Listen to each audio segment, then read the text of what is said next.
Hi guys, today we're going to react to Dystopia Symphony by Miyako from Lovebites, a piano cover.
We've reacted to a couple of Miyako's piano covers before. One was Eagle Fly Free, a Halloween cover, and the second one was Judas Priest's Painkiller. I think I mentioned it about Miyako before. She's there just for the music. She's unaware of the audience in that sense, and I think it has something to do, at least, with the fact that there's like a visual thematic thing here with her appearing as a ghost, as opaque, and you see the keys are playing themselves. To me, it means that she's saying, this is about the music, not about me. This is not look at Miyako playing. This is listen to what I'm playing. This is more important than myself. I think that's what draws me to Miyako playing on piano. The fact that she's hyper focused and it's really about the music. It has become its own thing. The texture of her playing and the feeling that it evokes, it has become, in my mind at least, a Miyako signature. I'm loving it. Yeah, we've recently done the Love Bites performance of this song. That one had the Beethoven Moonlight Sonata in the intro, and through reacting to the song on the show, we've worked out that it was really a song dedicated to and about Beethoven and his battle with the loss of hearing and everything. And it's just, when we hear it like this, sort of all stripped down, it's very emotional. There's something there that you know that is close to Miyako's heart, perhaps. We get that she's a big fan of Beethoven and she's this musical genius. And here we get to see it, and we get to see her kind of, it feels like she's giving thanks to musicians who came before her and provided her with inspiration. That's what it feels like to me. I'm not sure about meanings, or if I should be looking for meanings in the music video, because her piano covers tend to be stylistically similar as far as visually, but it always amazes me how she looks next to a piano that is usually either black or white, and she's dressed in either white or black herself. So here she's dressed in white, the piano is black, the black and white, the piano keys, I mean, just looks beautiful and sounds absolutely fantastic.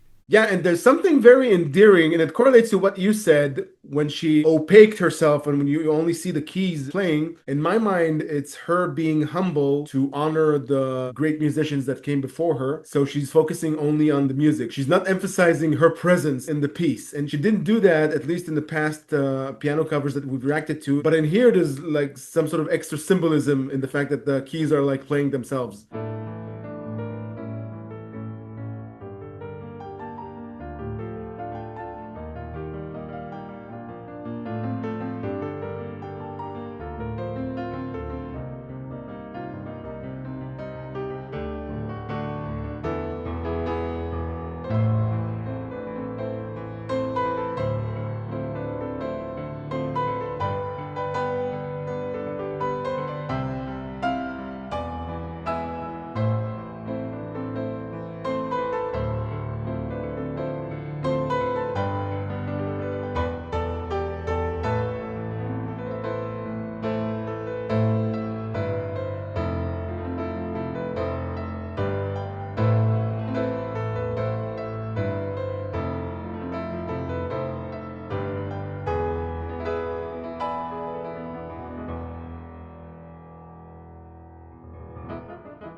Well, the more it progresses, the more immersive I feel it is. And I don't think that's a mistake. Miyako herself is letting us into a part of her world. It's like saying what she's about without saying what she's about in this piece. You've already determined when we reacted to Dystopia Symphony that she was the one who wrote the music. It feels here something a lot more intimate, but for the sake of the piece. I have to say, it wouldn't totally surprise me to know or to hear that she wrote this before she wrote the guitar pieces and the actual song that Lovebites perform. It wouldn't surprise me if it came from this, even though this is a piano cover for that, because we know she composed the music. I don't know what her process is. I wouldn't be surprised if it is done by piano, but who knows? There's something about this that got me thinking. The previous two piano covers we did, one was a Halloween song. I know that they also covered it as Lovebites, not just her doing the piano cover, but it's a Halloween song that they covered, that she did a piano cover for. And the other one was Judas Priest, that she did a piano cover for.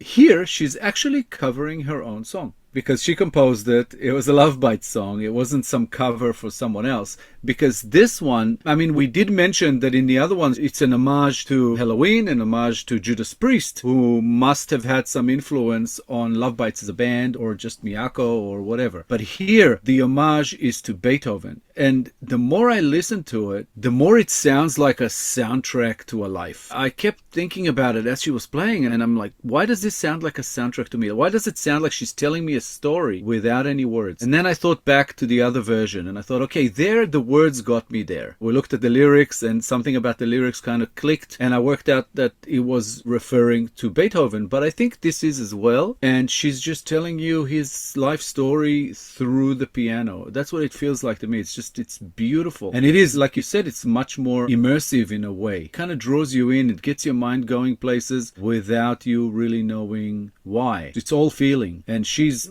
hyper-focused as always, but I don't think she even is aware that she's part of the story. She wants to tell the story like for someone else. That's what it feels like to me. It feels like it's her life's mission, like she has to tell Beethoven's story because she knows so much about it, and she knows so much about him, and she knows so much about his music, and we don't. And it's a beautiful way to learn, even though this isn't his music, but this is something that was inspired by him and his life. Beautiful piece. Yeah, if you look at it from an animated point of view, if Beethoven's work created like this ripple effect that affected many generations of musicians, and I'm saying Beethoven because it's specifically about Beethoven here, but it pertains to all the music giants that forged the way we listen to music today. So that ripple effect affected Miyako, and all she's doing here is just echoing it back. She is honoring one of the origins that made her Miyako, that made her such a proficient musician. And she's like echoing it back in her own language, and it's conveyed in her particular frequency.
The more I listen to it, the more I gather like a message within it, as if the music the artist produces is the only thing that they leave behind them that stays long after they're gone. I think this is an emphasis here because to be as influential as Beethoven was, that will last longer than any offspring he might have had along his life. Because she doesn't show herself and the keys are playing themselves, it's like the whole presentation is telling me the music is what's gonna stay long after the musician will be gone. There's something endearing and beautiful and kind of sad about it, but that's the way of the musician to immortalize themselves. It's definitely possible that Miyako even has that in mind when she composes these types of pieces. To me, it's like almost every piece she composes feels that way. That's going to be part of her legacy and what's left behind. It's just something so emotional about this that I am feeling it probably even more so than the Lovebites version. There's so many ups and downs in this. It's like she's running the whole gamut of emotions that Beethoven may have been feeling in his life, going from the highs to the lows and losing his hearing and probably at some point wanting to give up and then deciding, no, I can still find a way to do this. And he did. Yeah. And it's such a story of tragedy and triumph. And that's kind of what this piece feels like to me. It's just beautiful. I think because it's distilled, the array of emotions marinate in the moments that Miyako is creating. The original Lovebites performance was maybe too overwhelming, for me at least, to experience those emotions that I'm experiencing from this version. There's importance to both versions. You get different things, different frequencies from both. And I think that's even important to have a piano cover to whatever Miyako writes for the band, because you might get something else in the distilled versions.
Beautiful. Mm-hmm. And she's gone. Yeah. As it pertains to Beethoven, the last section, there were like terminus points where the playing became slightly not chaotic, but you can sense the roller coaster of emotions. You can sense that if it pertains to Beethoven's life, you can sense that towards the end of his life, he had a tough life, to say the least. I don't know about Miyako's arc as a musician. I'm not aware of the details about how she was introduced to the world of music, but in my mind, it amuses me to think that whichever parent said way back when, we should get Miyako a piano, or we should get Miyako music lessons, did the world a great service to have produced a Miyako into the lineup of proficient musicians. Yeah, it was kind of funny because I was thinking, well done, Beethoven. You've done well in your life if you got Miyako to write a piece about you. You know, yeah. I commented in the Lovebites version that it made me think about the movie Immortal Beloved with Gary Oldman as Beethoven. Yeah. And here I went back to thinking about it towards the end because there are parts in this that kind of evoked visuals of the love story within when he had his love affairs in his life and when he was a bit more maybe optimistic about where his life was going, and then things went down again and then up again. It seems to kind of, even though it feels like it ends with the end of his life, it doesn't feel like it ends on a sad note. It still felt somehow triumphant to me, like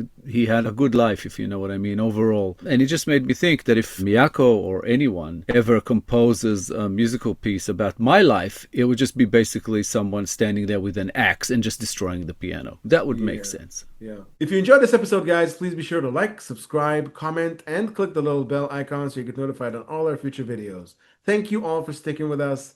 Thank you all for your time. As always, our Love Bites Reactions playlist should be up on the screen sometime about now. Give it a click, check them out. An amazing band, and Miyako is fantastic. All 3 piano covers should be in the playlist. Enjoy. Thank you guys so much for all the support you're throwing our way. We appreciate you. We'll be back in a couple of days with a new episode, and we hope to see you all then. Thanks a lot, guys. Bye for now. Bye, guys.